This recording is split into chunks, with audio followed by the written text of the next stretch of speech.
আচ্ছা, আপনারা যারা পরিবেশ ভালোবাসেন আর সায়েন্স নিয়ে ফিউচার গড়তে চান, তাদের জন্য আজকের এই আলোচনা।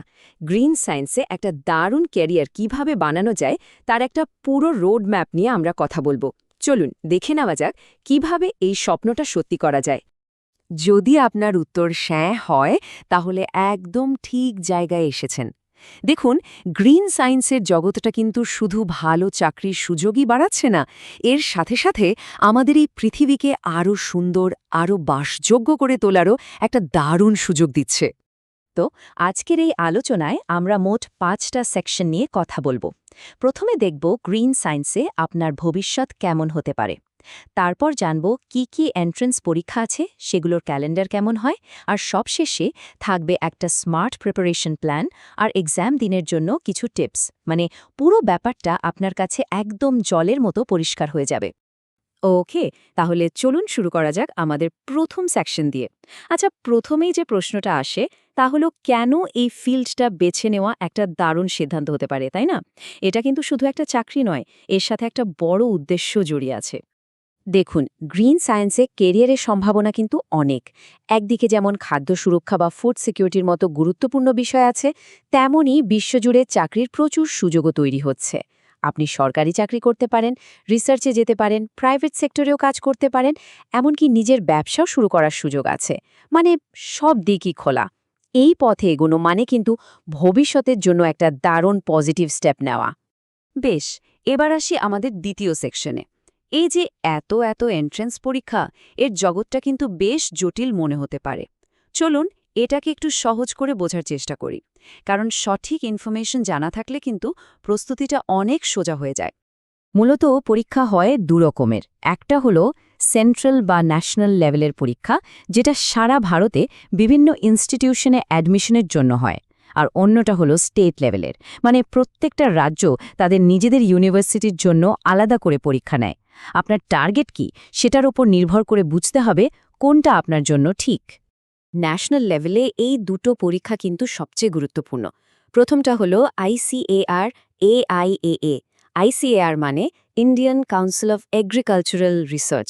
এদের এই AIAA পরীক্ষাটা দিলে সারা দেশের টপ এগ্রিকালচারাল ইউনিভার্সিটিগুলোতে পড়ার সুযোগ পাওয়া যায়। আর দিল্লির পুসা ক্যাম্পাসের BSc এন্ট্রান্স পরীক্ষাও কিন্তু খুবই প্রেস্টিজিয়াস। এখানে দেখুন, কয়েকটা বড় বড় রাজ্যের এন্ট্রেন্স পরীক্ষার একটা লিস্ট দেওয়া আছে। যেমন উত্তরপ্রদেশের জন্য AUAT, গুজরাতের জন্য JUAT বা SAUAT, পশ্চিমবঙ্গের জন্য WBGE এর এগ্রিকালচার স্ট্রিম।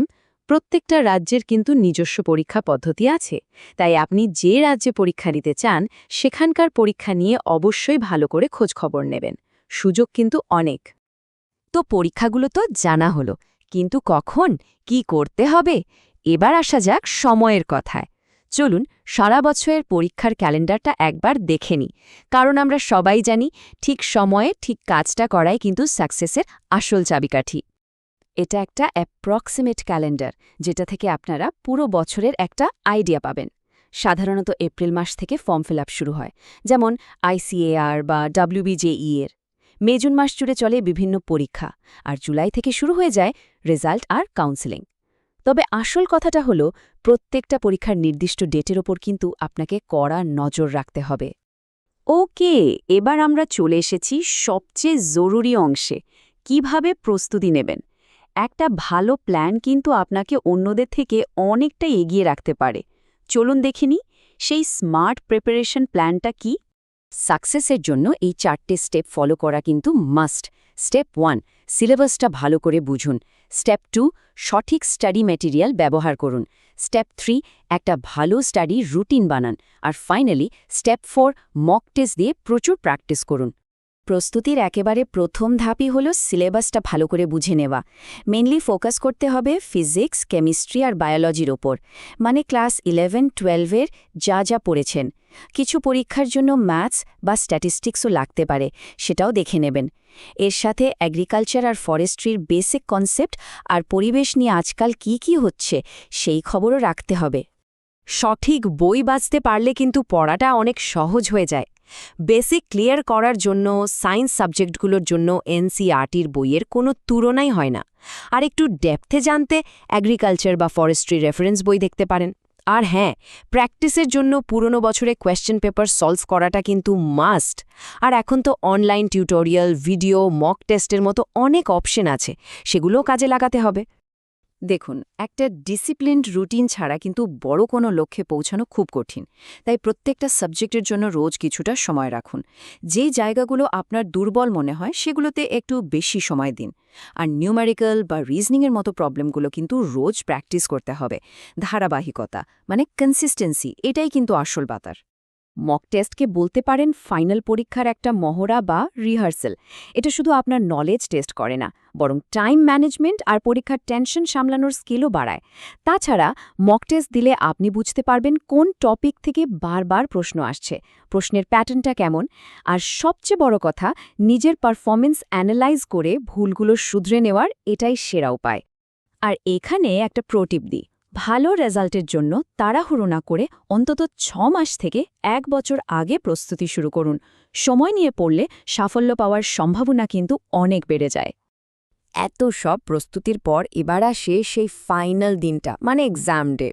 চলুন এবার জেনে নিই পরীক্ষার হলে কিভাবে একদম শান্ত থেকে নিজের সেরাটা দিয়ে আসা যায়।